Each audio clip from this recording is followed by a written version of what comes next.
Hi students, നമ്മളിനി ഇന്ന് പഠിക്കാൻ പോകുന്ന ടോപ്പിക്കാണ് പ്രോബ്ലംസ് ഇൻ ഹെമിസ്ഫിയർ. ഓക്കെ, ഹെമിസ്ഫിയറിനുണ്ടാകുന്ന റേഡിയേഷൻ്റെ പ്രോബ്ലമാണ്. നമുക്ക് ക്വസ്റ്റ്യനിലേക്ക് പോവാം. For a hemispherical furnace, the flat floor is at 700 Kelvin and has an emissivity of 0.5. The hemispherical roof is at 1000 Kelvin and has emissivity of 0.25. Find radiant heat transfer from roof to floor.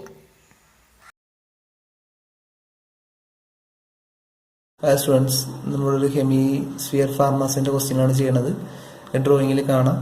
That is ഫാർമസിൻ്റെ hemisphere ആയതാണ്. ഒരു flat surface ഉണ്ടാകും, ഒരു curved surface ഉണ്ടാവും.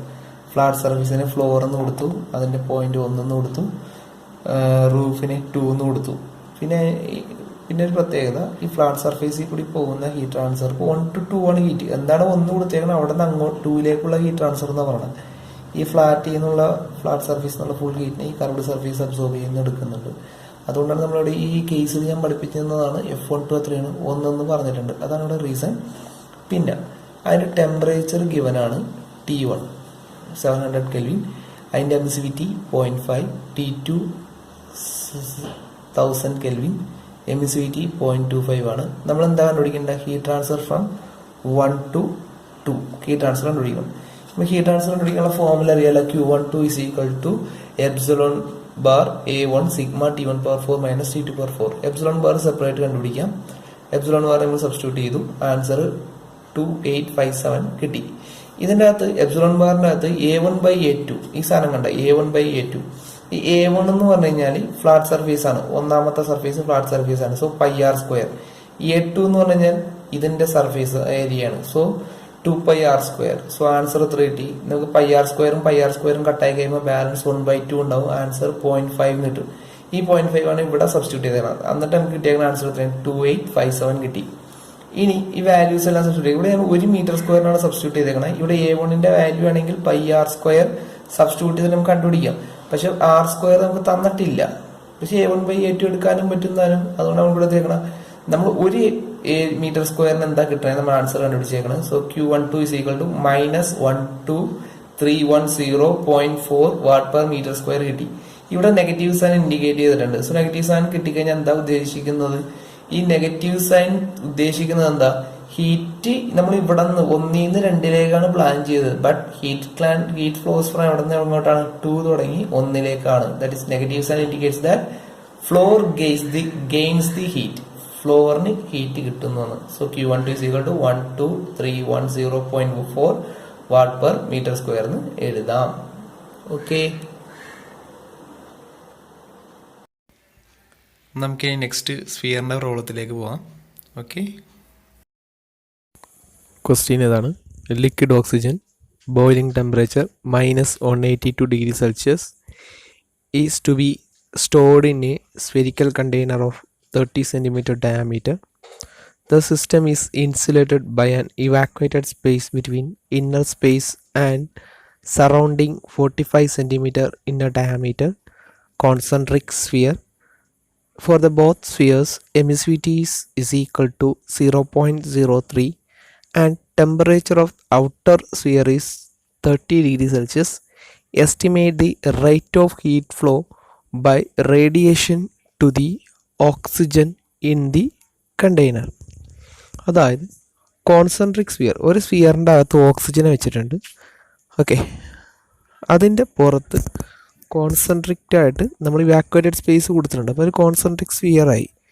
ഇതിൻ്റെ അകത്തുനിന്ന് പുറത്തേക്കുള്ള heat transfer എത്ര എന്നാണ് കണ്ടുപിടിക്കാൻ പറഞ്ഞേക്കുന്നത്. നമ്മളിവിടെ കണ്ടുകൊണ്ടിരിക്കുന്നത് ഒരു കോൺസെൻട്രിക് സ്ഫിയറിൻ്റെ ഡ്രോയിങ് ആണ്. അതായത് 1 എന്ന് പറഞ്ഞ സെക്ഷൻ്റെ അകത്ത് ഓക്സിജനെ ഫില്ല് ചെയ്തിട്ടുണ്ട്. അതിൻ്റെ ഡയാമീറ്റർ 30 cm ആണ്. അതിൻ്റെ പുറത്ത് ഇവാക്യുവേറ്റഡ് സ്പേസ് പ്രൊവൈഡ് ചെയ്തിട്ട് ഓക്കെ, അതും 45 cm ഡയാമീറ്ററിൽ അത് അതിൻ്റെ പുറത്ത് ചുറ്റിയിട്ടുണ്ട്. അങ്ങനെ നമുക്കൊരു കോൺസെൻട്രിക് സ്ഫിയറാണ് ഇവിടെ കിട്ടുന്നത്. നമുക്ക് അതിൻ്റെ ക്വസ്റ്റ്യനിലേക്ക് പോവാം. അതിൻ്റെ ഇന്നർ ടെമ്പറേച്ചർ അകത്തെ ഭാഗത്തിന് നമ്മൾ 1 കൊടുത്തു, പുറമേയുള്ള ഭാഗത്തിന് 2 കൊടുത്തു. സോ അകത്തെ temperature -182 92 degree Celsius, that is 91 Kelvin. പുറത്തെ temperature 30 degree Celsius, that is 303 kelvin. Emissivity ഒരേ ബോഡി തന്നെയാണ്. സോ അതിൻ്റെ എമിസിവിറ്റീസ് ബോത്ത് സ്ഫിയേഴ്സ് ഹാവിങ് സെയിം എമിസിവിറ്റീസ് എന്നാണ് പറഞ്ഞേക്കുന്നത്. ഒരേ ബോഡി അല്ല, സെയിം എമിസിവിറ്റീസ് എന്നാണ് പറഞ്ഞേക്കുന്നത്. So emissivity 1 is equal to emissivity 2 is equal to 0.03 ആയിരിക്കും. D1 0.3 metre, D2 0.45 metre. എന്താണ് കണ്ടുപിടിക്കേണ്ടത്? Heat transfer. ഇവർ തമ്മിലുള്ള ഹീറ്റ് ട്രാൻസ്ഫർ എന്താണെന്ന് കണ്ടുപിടിക്കണം. Q12 കണ്ടുപിടിക്കണം. നമുക്കറിയാലോ Q12 is equal to എന്താ? Epsilon bar A1 sigma T1 power 4 minus T2 power 4 ആണെന്ന് അറിയാം. ഈ എപ്സിലോൺ ബാറിന്റെ ആൻസർ താഴെ ഇവിടെ ഡയറക്റ്റ് കൊടുത്തിട്ടുണ്ടെന്ന് മാത്രമേ ഉള്ളൂ. നമുക്കിവിടെ സെപ്പറേറ്റും കണ്ടുപിടിക്കാം. ഇവിടെ കോൺസെൻട്രിക് സ്ഫിയർ ആണല്ലോ. F12 എത്രയാണ്? 1 ആണ്. A1/A2 എന്ന് പറഞ്ഞാൽ എന്താ? അവിടെ നമ്മൾ 4πr² ആണ് ഏരിയ. ഓക്കെ, r² എന്ന് പറയുമ്പോൾ ഓക്കെ ഡയമീറ്റർ സ്ക്വയർ ആണെങ്കിലും സെയിം അല്ലേ. അപ്പൊ D1/D2 ഹോൾ സ്ക്വയർ കിട്ടും. നമുക്ക് answer 0.4 divided by 0.45 whole square, answer 0.44 എന്ന് കിട്ടും. അതിന്റെ സർഫേസ് ഏരിയ 4πr1² ആണ് A1 കിട്ടുന്നത്. നമുക്ക് A1ന്റെ വാല്യൂ ഇവിടെ സബ്സ്റ്റിറ്റ്യൂട്ട് ചെയ്യേണ്ടി വരും, കാരണം റേഡിയസ് തന്നതാണ്. So Q12 is equal to നമ്മൾ A1ന്റെ answer 0.23, okay 5.67 into 10 power minus 8, 91 power 4 minus 303 power 4. നമ്മൾ താഴെ എമിസിവിറ്റിയുടെ വാല്യൂസ് ഒക്കെ സബ്സ്റ്റിറ്റ്യൂട്ട് ചെയ്യുന്നുണ്ട് ഇവിടെ ഡയറക്റ്റ് ചെയ്തുകൊണ്ട്, അല്ലെങ്കിൽ സെപ്പറേറ്റ് എപ്സിലോൺ ബാർ കണ്ടുപിടിച്ചിട്ട് നമ്മൾ സബ്സ്റ്റിറ്റ്യൂട്ട് ചെയ്താലും മതി. നമുക്ക് കിട്ടുന്ന answer Q12 is equal to -2.81 what ആണ്. അതായത് ഇവിടെ നെഗറ്റീവ് സൈൻ കിട്ടി. ഈ നെഗറ്റീവ് സൈൻ പറയുന്നത് നമ്മൾ ഉദ്ദേശിച്ചത് ഹീറ്റ് ട്രാൻസ്ഫർ ഫ്രം ഒന്ന് അകത്തുനിന്ന് പുറത്തേക്കാണ്. Negative sign shows that heat flows from outside to inside ആയിരിക്കും. അത് അകത്ത് നിന്നും പുറത്തേക്കല്ല, പുറത്തു നിന്നും അകത്തേക്കാണ് ഹീറ്റ് ട്രാൻസ്ഫർ ചെയ്യുന്നത്. ഈ ഡയറക്ഷൻ ചേഞ്ച് ആവുന്നതിനാണ് മൈനസ് എന്ന് പറയുന്നത്. നമ്മളിപ്പോ 1 to 2 എടുത്തായിരുന്നല്ലോ ആദ്യം, അത് അകത്തുനിന്ന് പുറത്തേക്കായിരുന്നു പ്ലാൻ ചെയ്തത്. പക്ഷെ നടന്ന എന്ത് സംഭവിച്ചു? പുറത്തുനിന്ന് അകത്തേക്കായിരിക്കും ഹീറ്റ് ട്രാൻസ്ഫർ സംഭവിക്കുന്നത്.